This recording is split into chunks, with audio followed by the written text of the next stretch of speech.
বলল ওমর হবে না, জানের থেকেও বেশি ভালোবাসতে হবে না, ইমানদার হওয়া যাবে না। হযরত ওমর দ্বিতীয়বার সাক্ষী দিলে, ইয়া রাসূলুল্লাহ হাবিবাল্লাহ, আমি গাওয়া দিচ্ছি আমি আমার জানের থেকে আপনাকে বেশি ভালোবাসি।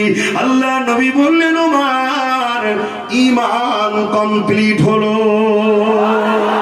আরো জোরে বলুন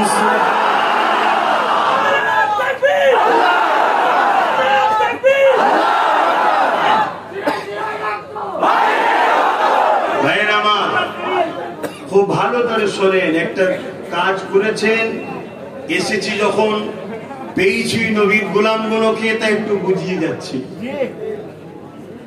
আপনারাই কম বেশি সবাই জানেন, আল্লাহ শুকর আমার দাওয়াতের অসুবিধে নেই, বাংলাতে করলেই যথেষ্ট। কিন্তু এখানে আসলে ভালো লাগে, বাইরে গেলে এই বাহানা একটু মাইন্ড ফ্রি হয়। কেন খাস করে স্পেশাল ঘুরতে যাবো বা বেরোবার টাইম নেই, একটা বাহানাতে বেরিয়েছি। কথা বুঝে আসছে?